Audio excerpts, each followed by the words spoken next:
자, 우리 오늘 말씀 제목 한번 크게 같이 읽어봅시다. 시작! 나의 사랑, 나의 왼수. 한 번 더 읽읍시다. 시작! 나의 사랑, 나의 왼수. 우리 옆 사람한테 같이 한번 이렇게 물어볼까요? 너 왼수야 혹시? 너 왼수야? 한 번 더 인사합시다. 야, 나도.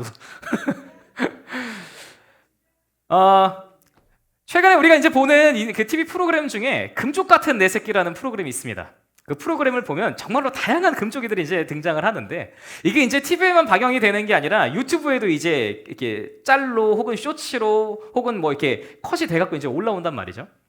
전사님이 이제 종종 그런 것들을 보는 걸, 전사님도 아무래도 아이가 있기 때문에 보는 걸 좋아하는데, 하루는 보는데 그 댓글에 이제 댓글창이 궁금해졌어요.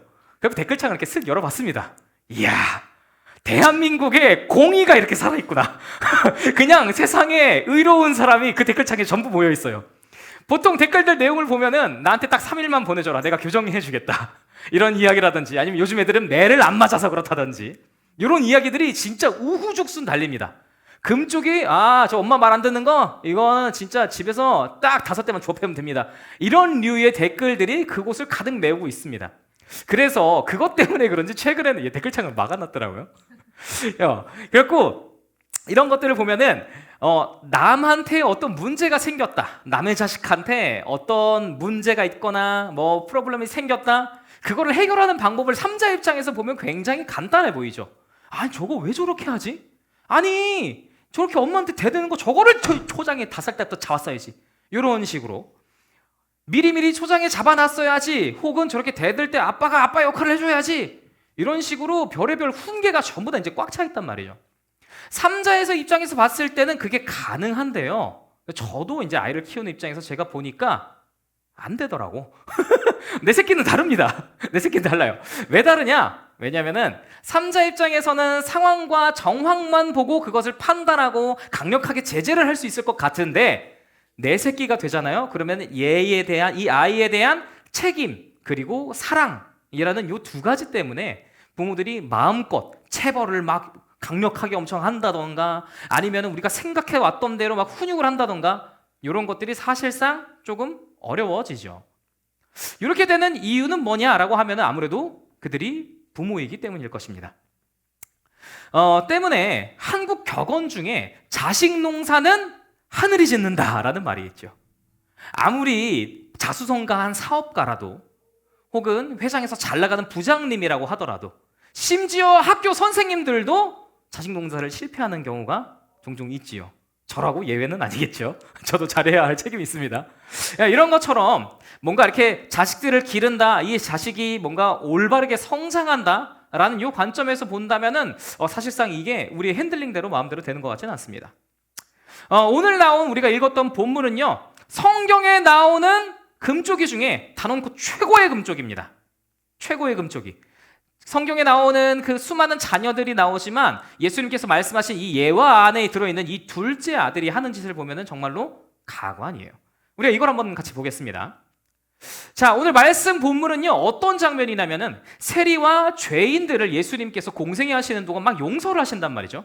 너 세리? 괜찮아. 죄인? 괜찮아. 들어와. 그러니까 이 모습을 보면서 팔짱을 끼고 있던 딱 무리가 있어요. 누굽니까? 바리새인, 서기관, 대제사장. 이 꼰대 아저씨들이 와가지고 시비를 거는 거예요. 예수요, 이렇게 죄인들이랑 이렇게 같이 하는 게 이게 맞아요, 이게? 이렇게 마음껏 용서해줘도 이게 괜찮은 거예요, 이게? 라고 예수님께 태클을 걸기 시작하죠. 이 바리새인들과 논쟁을 하는 과정에 예수님께서 그들의 논쟁 가운데 대답으로 이제 하시는 말씀인데, 죄인을 받아들이는 게 맞냐? 라는 그 물음에 하나님은 죄인이 오시는 것을, 돌아오는 것을 기다리신다 라고 대답하는 이야기이죠. 이에 대한 응답으로 주어진 말씀들을 보면은 15장 전체가 그에 대한 응답인데, 첫 번째로는 잃은 양의 비유, 1절부터 7절까지 잃은 양에 대한 비유를 합니다. 만약에 네가 100마리의 양을 가지고 있던 중에 한 마리를 잃어버렸어. 그럼 너 그 한 마리 찾으러 안 가겠냐? 라고 말씀을 하시고요.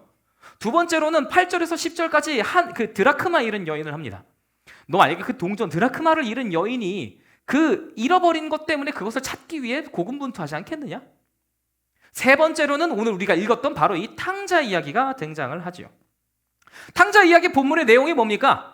탕자 이야기의 본문의 내용은 우리 금쪽이가 아주 금쪽같이 시작을 합니다.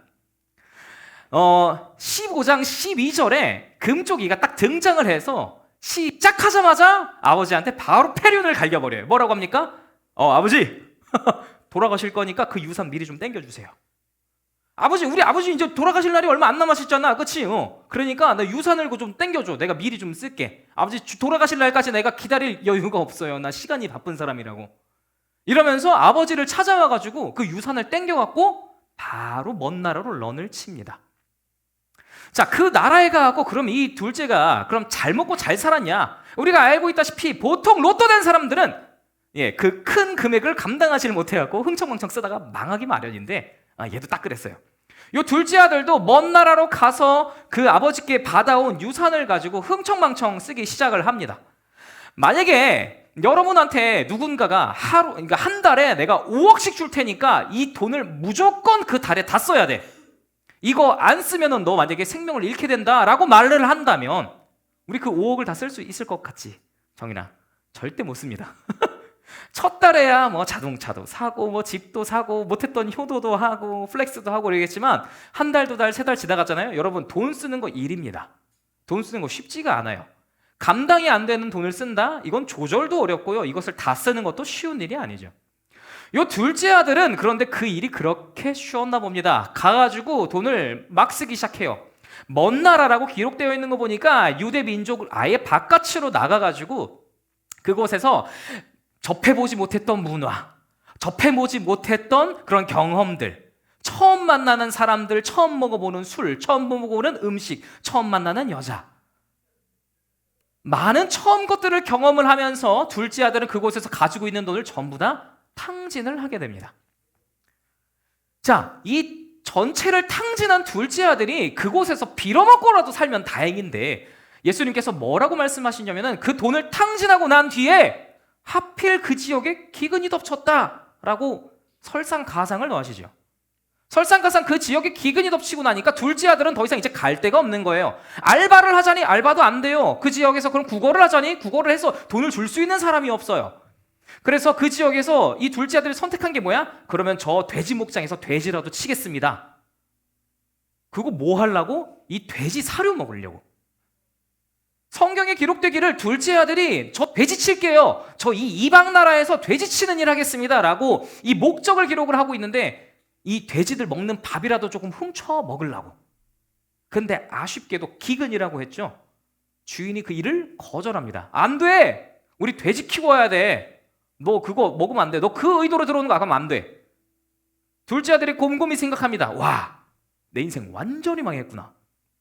내 인생 완전히 차라리 우리 아빠네 그냥 차라리 종으로라도 있었더라면 내가 이 정도 내가 안 받을 텐데 이 정도 대우는 안 받았을 텐데 내가 이렇게까지 길바닥에서 이렇게 살진 않았을 텐데 내가 괜히 아빠한테 유산 땡겨달라 그래갖고 내가 관리도 못할 거 괜히 여기까지 왔구나. 둘째 아들이 돌아가기로 결정을 합니다. 오케이, 그럼 돌아가자. 근데 이 둘째 아들도 염치가 있지요. 나를 받아주실 거야? 이런 생각은 안 합니다. 이제 어떤 생각을 하냐면은 그래, 내가 염치가 있지. 아빠한테 어떻게 다시 아들로 받아달라 그래. 그냥 가서 아빠한테 나 종시켜달라고 하자. 아빠한테 돌아가가지고 아빠 진짜 죄송해요. 그러니까 저 이 집에서 그냥 식모살이라도 하게 해주세요. 저 허드렛 일 아빠 시키는 거 다 하겠습니다. 이걸 가지고 이 생각을 가지고 터덜터덜 자기 고향으로 돌아와요. 여기서부터 이제 오늘 말씀이 시작이 됩니다. 본문 21절에 보면은 이 아들이 돌아와서 이렇게 말합니다. 우리 같이 한번 읽어보겠습니다. 시작. 아들이 이르되 아버지 내가 하늘과 아버지께 죄를 지었사오니 이제부터는 아버지의 아들이라 일컬음을 감당하지 못하겠나이다 하나. 아들이 고백합니다. 아빠를 만나자마자 아빠 죄송해요. 저 어디 가서 아빠 아들이라고 그냥 안 불러주셔도 돼요. 저 그냥 내놓은 자식 저 제 발로 나갔으니까 제 염치도 없는 놈 주님 아빠 저 아들로 받지 말아주세요. 라고 이실직고 하면서 이제 집에 돌아와요. 그런데 이 아들을 만난 아버지의 반응이 좀 굉장히 이상합니다. 아들이 이렇게 고백을 하면서 오는데 아버지가 이 말에 대꾸를 안 해요. 이 말에 대꾸를 안 하고 이 아들에 대해 아버지께서 어떻게 하시냐? 같이 읽어봅시다. 시작. 아버지는 종들에게 이르되 제일 좋은 옷을 내어다가 입히고 손에 가락지를 끼우고 발에 신을 신기라. 아버지가 지금 아들한테 무엇을 하고 있죠? 총 3가지. 첫 번째 뭡니까? 좋은 옷을 입힙니다. 두 번째, 가락지를 끼우게 하죠. 세 번째 뭡니까? 신발을 신깁니다. 자, 아버지가 지금 아들이 오자마자 아들이 터덜터덜 걸어와서 이야기를 한단 말이에요. 아버지, 저 이제 아들이라고 부르지 마세요. 저 아버지 집에서 식모살이라도 좀 하게 해주세요. 진짜 죄송해요. 제가 나가보니까 얼마나 뼈저린지 알겠습니다, 이제. 이러고 돌아온 아들에게 아버지가 대꾸를 안 하더니 갑자기 내뜸, 야, 너 가가지고 제일 좋은 옷이랑 너 반지랑 신발 다 챙겨와라. 그러더니 그냥 누더기에 그냥 그 돼지 똥오줌 오지게 묻어가지고 너덜너덜해져 있는 얘 옷을 벗기시더니 아버지가 옷을 입히시고 손에 가락지를 끼우시고 신발을 신기시는 거예요. 이 장면에 나와 있는 옷이랑 가락지랑 신발에 대한 의미를 우리가 한번 들여다볼까요? 첫 번째로는 옷입니다. 이 불의한 자에게 옷을 입힌다라는 이 심상은 성경에서 심심치 않게 등장하는데 가장 첫 번째로 나왔던 보물은 어딜까요? 창세기 바로 3장 5절에 등장합니다. 전선생님 같이 읽어줄게요. 여호와 하나님이 아담과 그의 아내를 위하여 무엇을? 가죽옷을 지어 입히시느니라. 창세기 죄인의 타락 이후 하나님께서는 이들을 에덴 동산에서 내보내야 되겠다라는 판단을 하시지요. 그리고 나서 벌거벗어서 이제 수치를 아는 이들이 자기 손으로 엮었던 무화과 나뭇잎으로 치마를 만들어 입고 옷을 만들어 입고 있던 이들의 옷을 다시 벗기신 다음에 무엇을? 가죽옷. 에덴 동산의 첫 번째 살인을 하나님께서 직접 하신 다음에 그 가죽옷을 하나님께서 직접 지어서 입히시죠. 이제 그들은 자신이 손으로 지었던 그 옷이 아니라 하나님께서 지어 입혀주신 그 옷을 가지고 이제 새롭게 입고 다시 시작을 하게 됩니다. 이 불의한 자에게 옷을 입혀준다라는 심상은요, 그렇기 때문에 이 불의를 덮어주는 것을 의미를 하죠. 죄인에게 옷을 입힌다는 것은 그 수치를 가려준다는 겁니다. 두 번째로 가락지는 뭘까요? 가락지라고 되어 있지만 우리가 생각하는 옷가락지 이런 거 아니고 금가락지 아니고 이 당시에 이제 가락지라고 되어 있지만 우리말로는 반지라고 설명할 수 있겠죠. 이 당시에 반지는요, 단순히 액세서리를 넘어서 그 가정 혹은 그 가문의 권위를 상징합니다. 보통은 반지라고 하면, 가락지라고 하면 인장 반지라 그래서 오늘날 우리가 알고 있는 인감도장 아시죠? 인감도장처럼 이 가문에서 어떤 중요한 결정을 해서 서신을 보낼 때 이 반지를 빼서 도장으로 사용하였습니다. 아버지께서 그러면 돌아온 아들에게 반지를 내어다가 끼우셨다라는 말을 그럼 우리가 어떻게 이해할 수 있습니까? 이 가문에 이 아들의 권위가 회복되었구나. 그냥 단순히 수치를 가려준 수준이 아니라 이 진짜 아들로 이 아버지가 부르셨구나.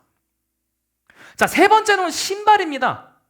고대 근동에 있었던 신발에 대한 비유는요, 성경에서 이 신발을 뭐라고 비유하고 있냐면은 자기 권리 포기로 비유를 합니다. 자기 권리 포기. 어떤 사람들이죠? 종들.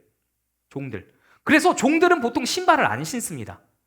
하나님께서 모세를 부르셨을 때도 불타는 떨기나무 가운데서 모세야 부르신 다음에 모세에게 첫 번째로 요구하신 게 뭡니까? 너 신발 벗어라.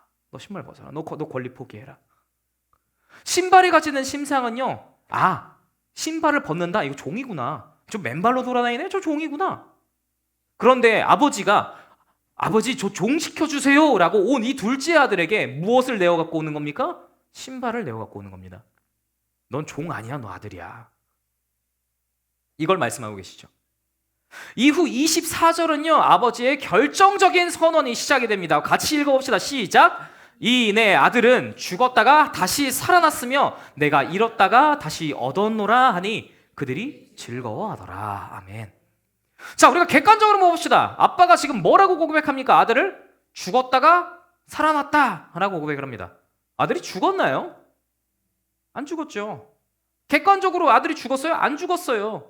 그런데 아버지는 이 아들이 나간 것을 뭐라고 여긴 겁니까? 지금 내 아들이 죽었다 라고 여기고 있는 거죠. 여기서 죽음이 의미하는 바는 육체적 죽음이 아니라 바로 이 관계적 죽음입니다. 관계적으로 끊어졌다. 내 아들놈이 비록 나한테 유산을 달라고 땡겨가지고 밖으로 나가긴 했는데 그게 지금 아빠한테 상처가 아닌 거예요. 뭐가 상처인 겁니까? 내 아들이 이제 얘 못 보는구나. 이제 난 내 아들 못 만나는구나. 이게 큰 상처인 거예요. 얘가 나한테 와가지고 얼마를 달라 그랬건 유산을 땡겨달라 그랬건 이게 지금 상처가 아닌 거예요. 아빠한테는. 뭐가 가장 큰 무게입니까? 뭐가 가장 큰 대못이에요? 아, 내가 이제 내 새끼 못 보는구나. 이게 가장 쓰리는 거죠. 그래서 우리는 종종 하나님의 사랑을 어떤 사랑? 부모의 사랑에 빗대어서 표현하기도 합니다. 그리고 이 사랑을 우리는 미련하다라고 말을 하기도 하죠. 자, 여러분, 자식 잃은 부모에 관해서 같이 이야기를 조금 더 나눌 건데 우리 영상 한번 간단하게 보시고 함께 이야기 나누겠습니다. 1995년 7살 생일을 맞은 지 이틀이 지난 하늘이는 집 앞에 놀러 나간 뒤 실종됐습니다. 눈에 넣어도 아프지 않을 하늘이를 찾기 위해 조병세 씨는 자신의 몸도 돌보지 않고 15년간 전국을 돌았습니다. 집을 지키던 하늘이 엄마는 더욱 끔찍한 죄책감에 시달렸습니다. 그녀 역시 8살의 가족을 잃고 시설에서 자란 실종 아동이었던 겁니다. 8살에 그렇게 하늘이 엄마도 가족들과 헤어져 갖고 오빠하고 밖에 나왔다가 오빠 손을 놓치는 바람에 가족들을 잃었었거든요. 조병세 씨는 하늘이를 찾으러 다니면서 알게 된 경로를 통해 2010년 40여 년 만에 아내의 가족들을 찾아주었습니다. 그러나 아내는 웃지 않았습니다. 기뻐를 해야 되는데, 엄청 기뻐해야 되는데 그렇지는 못하는 거예요. 본인은 언니 오빠를 찾았지만 정작 딸은 못 찾고 있으니까 그거를 지켜보고 있는 제가 참 너무나도 힘이 들더라고요. 문제는 이뿐이 아니었습니다. 아이를 찾으러 다니는 시간이 길어지면서 경제적 어려움은 생계가 곤란할 만큼 심해졌습니다. 시골에 있는 땅마저기라도 있는 거 다 팔아서 다 쏟아붓고 그러다 보니까는 이제 있는 거 없는 거 다 털어서 결국은 하늘이를 찾지도 못하고 지금은 이제 쪽박을 차고 나앉은 그런 상황이죠. 15년간 조병세 씨가 쓴 비용은 무려 5억 원. 하늘이가 너무나 그립지만 이제는 남은 가족들의 생계를 위해 비정규직 일자리를 찾았습니다. 우리는 부모를 잃은 사람을 고아라고 표현을 합니다. 남편을 잃은 아내는 뭐라고 말합니까? 과부라고 하죠. 그러니까 아내를 잃은 남편을 뭐라고 부릅니까? 호랍이라고 부릅니다. 그런데요, 자식을 잃은 부모를 표현하는 단어는 없습니다. 자식을 잃은 부모를 표현하는 단어는 없어요. 근데 이게 한국뿐만 아니라 영어권에도 없습니다. 자식을 잃은 부모를 그래서 정식은 아니고 비정식으로 뭐라고 표현하냐면은 그냥 슬픈 괴물이 되었다라고 표현을 합니다.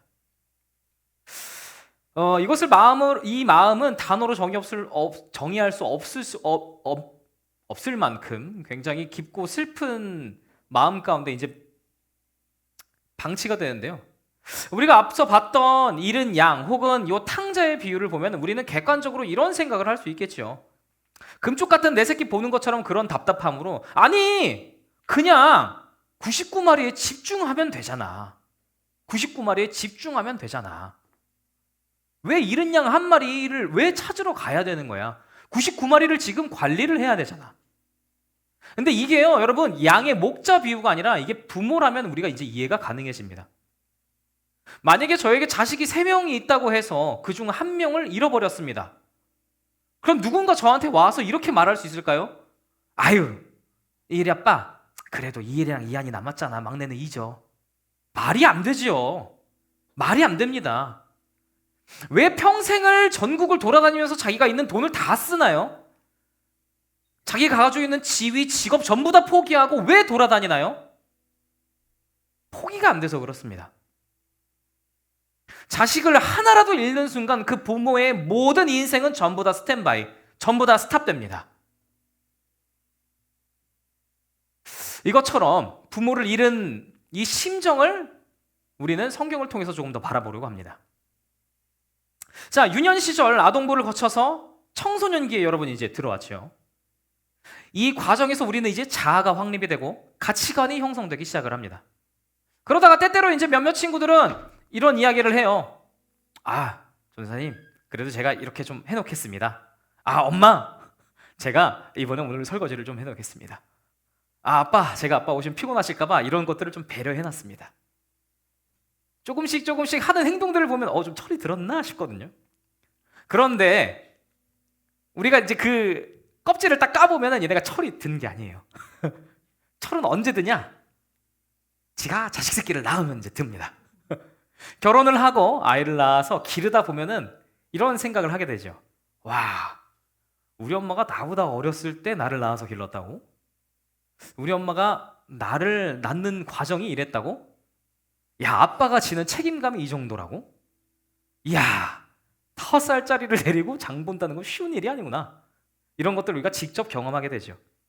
그러면서 그제서야 부모의 마음을 진짜로 이해를 하게 됩니다. 어린아이와 같은 신앙은 무엇입니까? 저희 집에도 7살짜리랑 6살짜리가 있는데 보통 이 아이들이 하는 말은 요구입니다. 요구. 아빠, 레고 조립해주세요. 밥 말아주세요. 물 떠주세요. 장난감 고쳐주세요. 풀 칠해주세요. 팽이가 안 접혀요. 화가 나요. 팽이를 접어주세요. 보통 이 어린아이와 같은 신앙의 특징점 중에 하나는요, 요구를 합니다. 이거 해주세요. 저거 해주세요. 그거 해주세요. 신앙 안에도 그저 나의 요구와 내 기도만을 가지고 하나님께 나오는 신앙이 물론 있습니다. 주님, 저 이번에 이거 필요하고 여기 가야 되고 나 이거 굉장히 중요합니다. 이번에 신경 써주셔야 돼요. 내 문제만 해결해 달라고 우리가 하나님께 매달리는 기도. 그럼 이게 잘못됐냐? 아니요, 잘못된 거 아니죠. 뭐가 잘못됐나요? 이것만 하는 게 잘못된 겁니다. 당연히 우리는 아버지와 이제 아들의 관계가 회복되었으니 아버지께 요청을 해야지요. 하나님, 제 삶에서 회복되지 않는 문제, 주님 해결되지 않는 이 문제 가지고 하나님께로 나옵니다. 주님 나의 삶에 일하여 주십시오. 이걸 통해서 우리는 하나님을 경험하게 될 때에 이제 하나님께서 다시 한 걸음 나아갈 수 있는 진짜 성장의 자리를 우리에게 허락하신다는 거죠.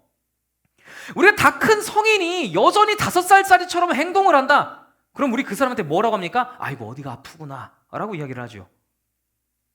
그 성인은 성인에 맞는 행동을 해야 합니다. 신앙 안에서 성장해야 할 때 우리는 성장해야 할 타이밍을 놓쳐서는 안 된다는 거죠. 이 때문에 우리가 신앙이 이제 성숙하는구나, 이제 신앙이 성장하는구나, 이거를 우리가 어디서 발견할 수 있습니까? 용서할 수 없는 누군가를 용서할 때, 때로는 억울해도 그냥 입국 닫고 그래 참자 말 안 할 때, 같이 있는 친구들 가운데서 누군가 왕따를 당해요. 다 욕합니다. 걔를 아무도 몰라. 그런데 그거 말 안 할 때, 입 다물고 있을 때 우리 신앙은 그때 성장합니다.